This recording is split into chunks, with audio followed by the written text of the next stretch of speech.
Hey guys, welcome to Modern JavaScript from Beginning. So ಈ ವಿಡಿಯೋದಲ್ಲಿ ನಾವು ಕಂಡೀಷನಲ್ಸ್ ಮತ್ತೆ ಕಂಪ್ಯಾರಿಸನ್ಸ್ ಇನ್ ಜಾವಾಸ್ಕ್ರಿಪ್ಟ್ ಏನೆಂಬುದಾಗಿ ನೋಡೋಣ.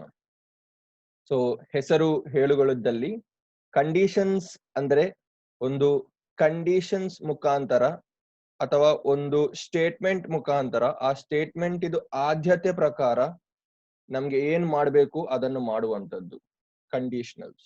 ಓಕೆ, ಕಂಪ್ಯಾರಿಸನ್ಸ್ ಅಂದ್ರೆ ನಾವು ಎರಡು ಎಂಟಿಟೀಸ್ ಅಥವಾ ಎರಡು ವ್ಯಾಲ್ಯೂಗಳನ್ನು ಕಂಪೇರ್ ಮಾಡುವಂಥದ್ದು.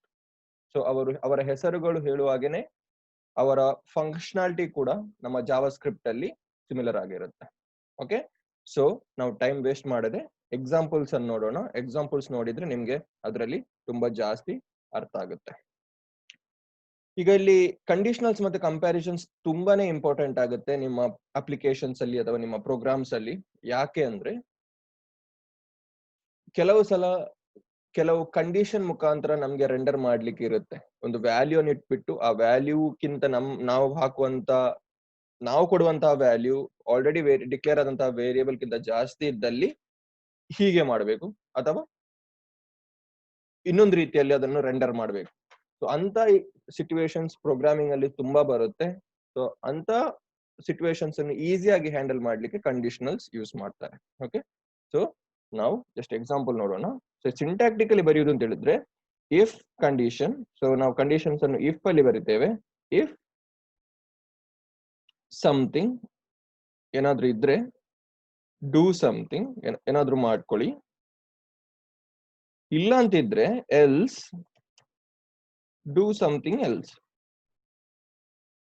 ನಿಮ್ಮ ಕಂಡೀಷನ್ ಇಲ್ಲಿ ಸ್ಯಾಟಿಸ್ಫೈ ಆದ್ರೆ ಏನಾದ್ರೂ ಮಾಡ್ಕೊಳ್ಳಿ, ಕಂಡೀಷನ್ ಸ್ಯಾಟಿಸ್ಫೈ ಆಗದಿಲ್ಲದಿದ್ರು ಬೇರೆ ಏನಾದ್ರೂ ಮಾಡ್ಕೊಳ್ಳಿ. ಸೊ ಹಾಗೆ, ಸೊ ಇದಿದ್ರ ಸಿಂಟ್ಯಾಕ್ಸ್ ಆಗಿರುತ್ತೆ. ಸೊ ನಾವು ಕೆಲವು ಎಕ್ಸಾಂಪಲ್ಸ್ ಅನ್ನು ನೋಡೋಣ. ಒಂದು ವೇರಿಯೇಬಲ್ ಅನ್ನು ಡಿಕ್ಲೇರ್ ಮಾಡೋಣ. ಕಾನ್ಸ್ಟ್ ಐಡಿ ಈಸ್ ಈಕ್ವಲ್ ಟು 100 ಎಂಬುದಾಗಿ ಒಂದು ವೇರಿಯೇಬಲ್ ಅನ್ನು ಡಿಕ್ಲೇರ್ ಮಾಡಿದ ನಂತರ ನಾವು ಇಫ್ ಕಂಡೀಷನ್ಸ್ ಅನ್ನು ಬರೆಯೋಣ. If if if ID equal to 100, ID equal to 100, ಇನ್ನು console.log yes the number is 100. Okay, number is 100. Save ಮಾಡೋಣ. ಏನ್ ಬರುತ್ತೆ ಅಂತ ನೋಡೋಣ. Yes, the number is 100. Okay, so ಏನಾಗಿದೆ ಇಲ್ಲಿ ಅಂತ ಹೇಳಿದ್ರೆ const ID is equal to 100. ಇಲ್ಲಿ ನೆನಪಿಟ್ಕೊಳ್ಳಿ, ಕಾನ್ಸ್ಟ್ ಐಡಿ ಈಕ್ವಲ್ ಟು 100 ಅಂತ ಹೇಳಿದ್ರೆ ಒಂದು ಈಕ್ವಲ್ ಇದ್ರೆ ನಾವೇನ್ ಮಾಡ್ತಿದ್ದೇವೆ, ನಾವ್ 100 ಎಂಬ ವ್ಯಾಲ್ಯೂ ಅನ್ನು ಐಡಿಗೆ ಅಸೈನ್ ಮಾಡ್ತಿದ್ದೇವೆ. ಇದಕ್ಕೆ ಅಸೈನ್ಮೆಂಟ್ ಆಪರೇಟರ್ ಎಂದು ಕರೀತಾರೆ. ಸೊ ನೆನಪಿಡ್ಬೇಕಾದ ವಿಷಯ, 1 ಈಕ್ವಲ್ ಟು ಇದ್ರೆ ಕಾನ್ಸ್ಟ್ ಐಡಿ ಈಕ್ವಲ್ ಟು 100 ಅಂತ ಇದ್ರೆ ಈ 100 ಅನ್ನು ನಾವು ಐಡಿಗೆ ಅಸೈನ್ ಮಾಡುವಂತದ್ದು. ಐಡಿ ಈಕ್ವಲ್ ಟು 100 ಅಂತ ಇದ್ರೆ, ಎರಡು ಈಕ್ವಲ್ ಟು ಅಂತ ಇದ್ರೆ ನಾವು ಈ 100 ಅನ್ನು ಈ ಐಡಿಗೆ ಕಂಪೇರ್ ಮಾಡೋದು. ಇದು ಕಂಪ್ಯಾರಿಸನ್ ಆಪರೇಟರ್. ಓಕೆ, ಇದು ಅಸೈನ್ಮೆಂಟ್ ಆಪರೇಟರ್. ಏನಂತ ಹೇಳಿದ್ರೆ 100 ಅನ್ನು ಐಡಿಗೆ ನಾನು ಅಸೈನ್ ಮಾಡುವಂತದ್ದು. ಎರಡು ಈಕ್ವಲ್ ಟು ಇದ್ರೆ ಈ ಐಡಿಯನ್ನು 100ಗೆ ಕಂಪೇರ್ ಮಾಡುವಂತದ್ದು. ಈ ಐಡಿಯಾ ವ್ಯಾಲ್ಯೂ ಏನು 100. ಸೊ ಇಲ್ಲಿ ನಾವು ಇಲ್ಲಿ 100 ಬರುತ್ತೆ. 100 ಕಂಪೇರ್ ಮಾಡ್ತಾ ಇರುವಂತದ್ದು. ಸೊ 100ಗೆ 100 ಕಂಪೇರ್ ಆದ್ರೆ ಎಸ್, ವ್ಯಾಲ್ಯೂ ಕರೆಕ್ಟ್ ಇದೆ. ಈಗ ನಾವು ಇದನ್ನು 101 ಮಾಡಿದ್ರೆ ನಮ್ಗೆ ಇಲ್ಲಿ ಏನು ಬರಲ್ಲ. ಯಾಕೆ ಅಂತ ಹೇಳಿದ್ರೆ ನಾವು ಇಲ್ಲಿ ನಮ್ಮ ಎಲ್ಸ್ ಕಂಡೀಷನ್ ಅನ್ನು ಹಾಕ್ಲಿಲ್ಲ. ಈಗ ಈ ಕಂಡೀಷನ್ ಫೇಲ್ ಆದ್ರೆ ಅಥವಾ ಈ ಕಂಡೀಷನ್ ಸ್ಯಾಟಿಸ್ಫೈ ಆಗದಿದ್ರೆ ನಾವೇನ್ ಮಾಡ್ಬೇಕು, ನಾವು ನಮ್ಮ ಎಲ್ಸ್ ಕಂಡೀಷನ್ ಅಲ್ಲಿ ಅದಕ್ಕೆ ಒಂದು ಕಂಡೀಷನ್ ಬರಿಬೇಕು. console.log sorry not the number.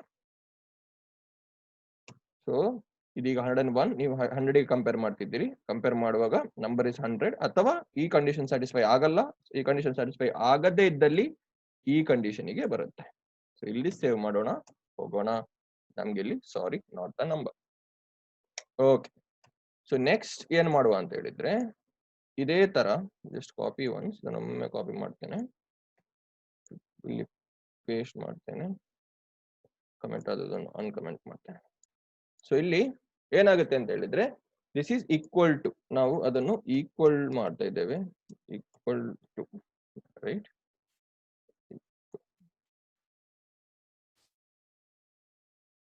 This is not equal to. Simple ಇದೆ. ಸೊ ಇಲ್ಲಿ ಏನು ಮಾಡುದು ಅಂತ ಹೇಳಿದ್ರೆ, ನೀವು ಒಂದು ಈಕ್ವಲ್ ಟು ಅನ್ನು ತೆಗೆಯುವುದು, ಅದಾದ ನಂತರ ಎಕ್ಸ್ಕ್ಲಮೇಷನ್ ಮಾರ್ಕ್ ಅಥವಾ ಆಶ್ಚರ್ಯ ಸೂಚಕ ಚಿಹ್ನೆಯನ್ನು ಇಲ್ಲಿ ಹಾಕುವಂತದ್ದು. ಸೊ ಇದೇನಾಗುತ್ತೆ ಅಂತ ಹೇಳಿದ್ರೆ, if I D not equal to 100, correct ಅಲ್ಲ, ಐಡಿಯಾ ವ್ಯಾಲ್ಯೂ 101 ಇದೆ, ಹಾಗಾದ್ರೆ ಇದು ಸರಿ ಇಲ್ಲ. I mean this condition satisfy ಆಗುತ್ತೆ. I D not equal to 101 ಇದೆ, 100 ಇದೆ. ಸೊ ಇದು ಇಲ್ಲಿ 101 ಬರುತ್ತೆ. 101 ನಾಟ್ ಈಕ್ವಲ್ ಟು 100 ಅಂತ ಹೇಳಿದ್ರೆ ಕರೆಕ್ಟ್, ಟ್ರೂ, ಈ ಕಂಡೀಷನ್ ಸ್ಯಾಟಿಸ್ಫೈ ಆಗುತ್ತೆ. ಸೊ ಇದು ಪ್ರಿಂಟ್ ಆಗ್ಬೇಕು. ಇಲ್ಲಿ ಸೇವ್ ಮಾಡ್ಕೊಳ್ಳಿ, ಸೇವ್ ಮಾಡಿದ ನಂತರ ಹೋಗ್ಕೊಳ್ಳಿ. Yes, the number is 100. So ನಾವಿಲ್ಲಿ ಇದನ್ನು 100 ಮಾಡಿದ್ರೆ ಸೇವ್ ಮಾಡೋಣ. ಇದು ಸಾರಿ, ನಾಟ್ ದ ನಂಬರ್. ಅರ್ಥ ಆಯ್ತು ಅಂತ ತಿಳ್ಕೊಳ್ತಾ ಇದ್ದೇನೆ. ಸೊ ನೆಕ್ಸ್ಟ್ ಏನಂತ ಹೇಳಿದ್ರೆ, ಜಸ್ಟ್ ಕಾಪಿ ಮಾಡೋಣ, ಪೇಸ್ಟ್ ಮಾಡೋಣ, ಅದನ್ನು ಜಸ್ಟ್ ಕಮೆಂಟ್ ಮಾಡ್ಬಿಡೋಣ. ಸೊ ನೆಕ್ಸ್ಟ್ ಏನಂತ ಹೇಳಿದ್ರೆ, we are checking equal to value and type. So ಇಲ್ಲಿ ಏನಾಗುತ್ತೆ ಅಂತ ಹೇಳಿದ್ರೆ, 2 ಈಕ್ವಲ್ ಟು ಕೊಟ್ರೆ it will only check the value, ಬರೀ ವ್ಯಾಲ್ಯೂ ಅನ್ನು ಮಾತ್ರ ಚೆಕ್ ಮಾಡುತ್ತೆ. ಇಲ್ಲಿ ನಾನು ತ್ರಿಬಲ್ ಈಕ್ವಲ್ ಟು ಕೊಟ್ರೆ ಈ ಪರ್ಟಿಕ್ಯುಲರ್ ವ್ಯಾಲ್ಯೂ ಟೈಪ್ ಕೂಡ ಚೆಕ್ ಮಾಡುತ್ತೆ. ನಾನು ನಿಮ್ಗೆ ಎಕ್ಸಾಂಪಲ್ ಕೊಡ್ತೇನೆ. ಈಗ ಇದನ್ನ ನಾನು ಸೇವ್ ಮಾಡಿದ್ರೆ ಏನು ಡಿಫ್ರೆನ್ಸ್ ಆಗಲ್ಲ, ವ್ಯಾಲ್ಯೂ 100 ಇದೆ. ಸೊ ಕನ್ಸೋಲ್ ಡಾಟ್ ಲಾಗ್ ಮಾಡುವಾಗ ಎಸ್ ದ ನಂಬರ್ ಇಸ್ 100 ಅಂತಾನೆ ಬರುತ್ತೆ.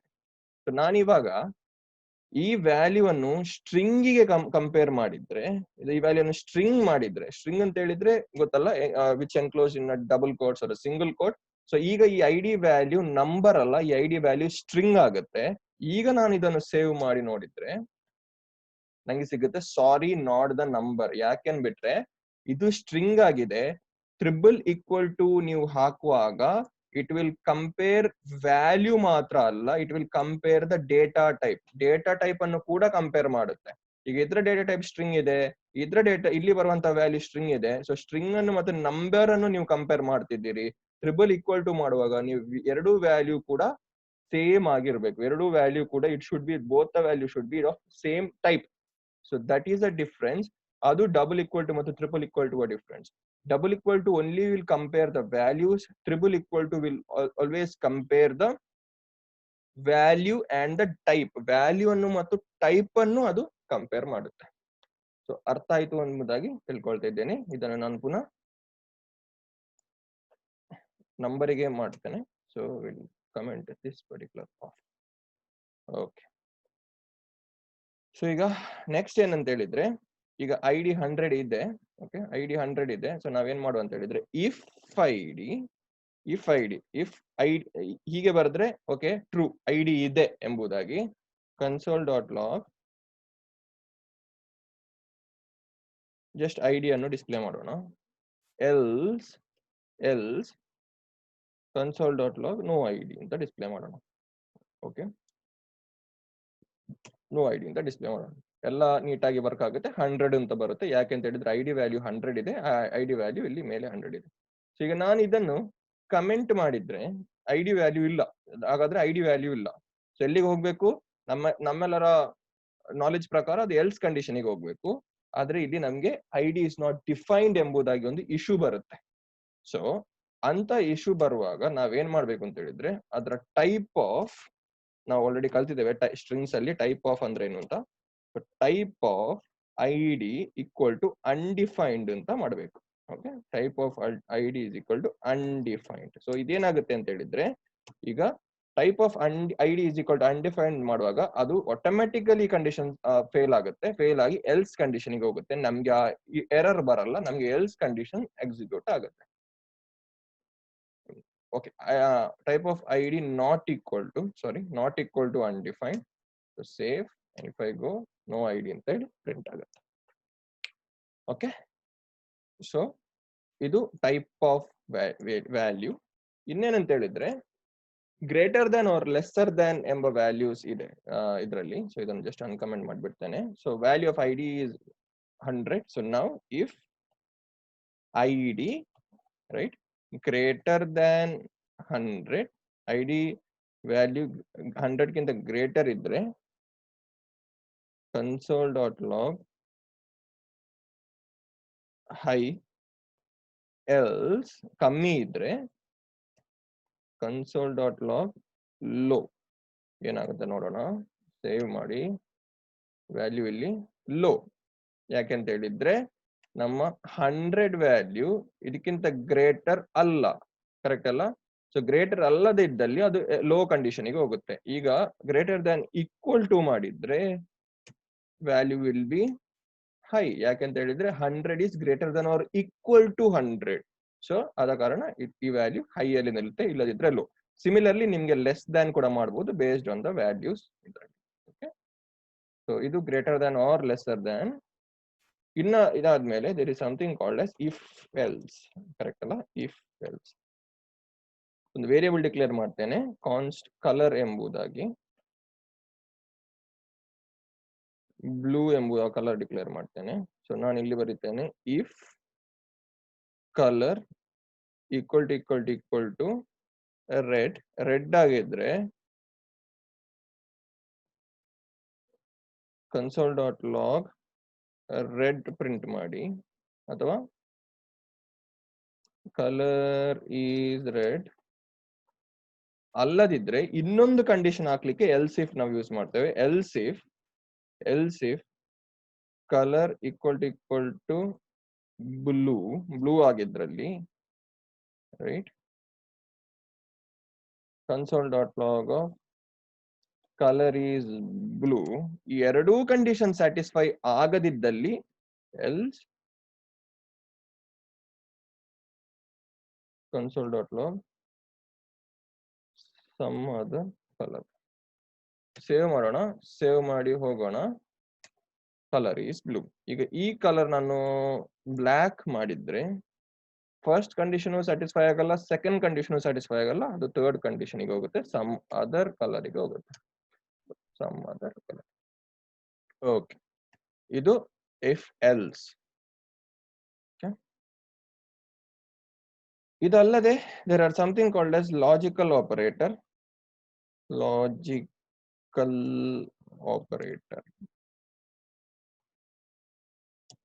ಅದರಲ್ಲಿ ಎರಡು ಲಾಜಿಕಲ್ ಆಪರೇಟರ್ ಇಂಪಾರ್ಟೆಂಟ್ ಆಗಿ ಬರುವಂತದ್ದು, ಲಾಜಿಕಲ್ ಆಂಡ್ ಮತ್ತೆ ಲಾಜಿಕಲ್ ಆರ್. ಏನಂತ ನೋಡೋಣ. ಒಂದು const age is equal to 25 ಅಂತ ಮಾಡ್ಬಿಡ್ತೇನೆ. ಸೊ ಇಲ್ಲಿ value if condition age greater than 0, if the age greater than 0 and ಅಂತ ಹೇಳಿದ್ರೆ ನಾವಿಲ್ಲಿ ಒಂದೇ ಕಂಡೀಷನ್ ಒಳಗೆ ಎರಡು ಕಂಡೀಷನ್ ಅನ್ನು ಚೆಕ್ ಮಾಡ್ತಿದ್ದೇವೆ. ಒಂದು ಏಜ್ ಗ್ರೇಟರ್ ದನ್ 0 ಅಂತ ನೋಡ್ತಿದ್ದೇವೆ, ಅಂಡ್ ಅದಲ್ಲದೆ ಏಜ್ ಲೆಸ್ ದ್ಯಾನ್ 12. ಓಕೆ, ಒಂದ ಏಜ್ ಗ್ರೇಟರ್ ದ್ಯಾನ್ 0 ಆಗಿರ್ಬೇಕು, ಮತ್ತೆ ಏಜ್ ಲೆಸ್ ದ್ಯಾನ್ 12 ಆಗಿರ್ಬೇಕು. Console dot log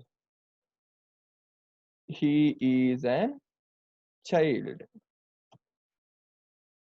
Okay, if age is greater than 0 and age is less than 12, console.log he is a child.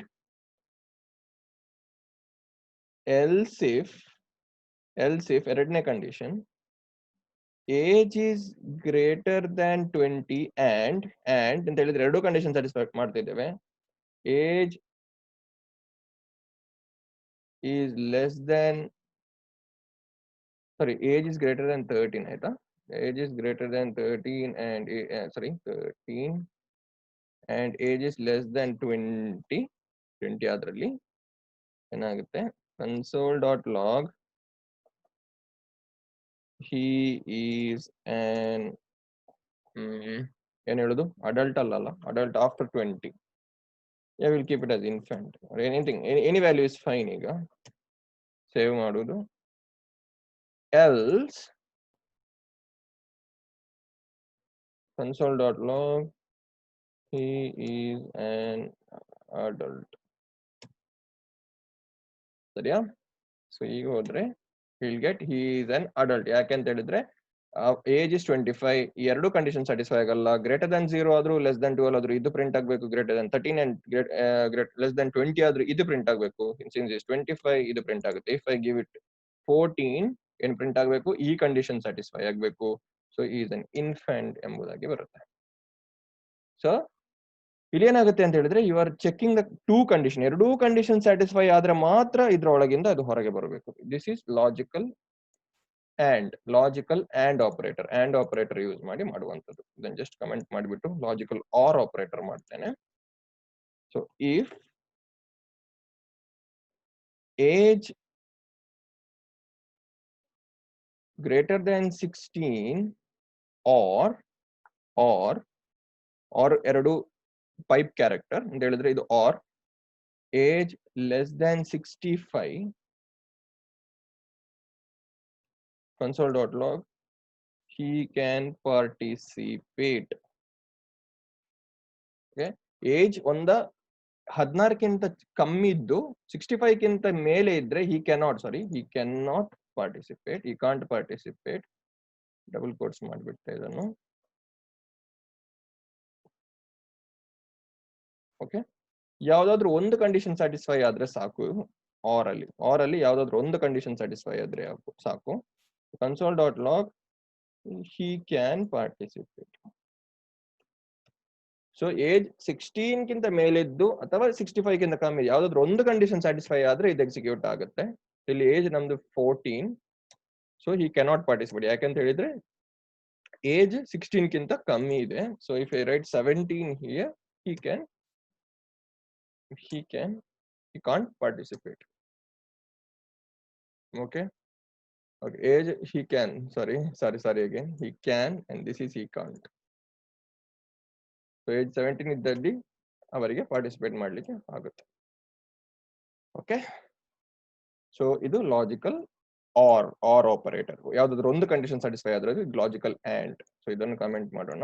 So ನಾವಿಲ್ಲಿ ಮೇಲೆ we have one idea ಅಲ್ಲ, ಅದನ್ನು just cut ಮಾಡಿಬಿಟ್ಟು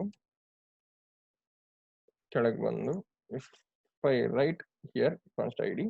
ಇನ್ನೊಂದು ರೀತಿಯಲ್ಲಿ ನಿಮ್ಗೆ ಇಫ್ ಕಂಡೀಷನ್ ಸಿಂಟ್ಯಾಕ್ಟಿಕಲಿ ರೆಡ್ಯೂಸ್ ಮಾಡ್ಕೊಂಡು ಮಾಡ್ಲಿಕ್ಕಾಗುತ್ತೆ. ಅದು ಹೇಗಂತ ಹೇಳಿದ್ರೆ console.log ಇಲ್ಲಿ if ID equal to 100, okay, ಈ ಐಡಿ equal to 100 ಆದ್ರೆ question mark. Okay, true condition ಅಲ್ಲಿ ನಿಮ್ಗೆ ಬರಿಬಹುದು ಎಸ್ ಕರೆಕ್ಟ್, ಎಲ್ಸ್ ಅಂತ ಹೇಳಿದ್ರೆ ಡಾಟ್ ಕೋಲನ್ ಆದ್ಮೇಲೆ ನೋ ಇಟ್ಸ್ ನಾಟ್ 100. ಸರಿನಾ? ಏನಾಗುತ್ತೆ ಇಲ್ಲಿ ಅಂತ ಹೇಳಿದ್ರೆ ಐಡಿ ವ್ಯಾಲ್ಯೂ ನೀವು ಕಂಪೇರ್ ಮಾಡ್ತಿದ್ದೀರಿ, ಇಲ್ಲಿ ಇಫ್ ಬರೆಯದಿದ್ರು ಅದು ಕಂಡೀಷನ್ ಎಕ್ಸಿಕ್ಯೂಟ್ ಆಗುತ್ತೆ. ಇದಕ್ಕೆ ಟರ್ನರಿ ಆಪರೇಟರ್ ಅಂತ ಹೇಳ್ತಾರೆ. ಟರ್ನರಿ ಆಪರೇಟರ್ ಏನಾಗುತ್ತೆ ಇಲ್ಲಿ ಅಂತ ಹೇಳಿದ್ರೆ if ID is equal to 100 ಅಂತ ಹೇಳಿದ್ರೆ ಕಂಡೀಷನ್ ಸ್ಯಾಟಿಸ್ಫೈ ಆದ್ರೆ ಎಸ್ ಕರೆಕ್ಟ್, ಕೋಲನ್ ಆಗಿ ನೆಕ್ಸ್ಟ್ ಬರುವುದು ಫಾಲ್ಸ್ ಕಂಡೀಷನ್ ಅಲ್ಲಿ ಬರುತ್ತೆ. If ID equal to 100 yes correct, or else no it's not 100. Okay, save ಮಾಡೋಣ, ಹೋಗೋಣ. ನಿಮ್ಗೆ ಎಸ್ ಕರೆಕ್ಟ್ ಬರುತ್ತೆ. ಇಲ್ಲಿ ನಾನು ಇದನ್ನು 101 ಮಾಡಿದ್ರೆ ನಂಗೆ ಇದು ನೋ ಇಟ್ಸ್ ನಾಟ್ 100 ಬರುತ್ತೆ.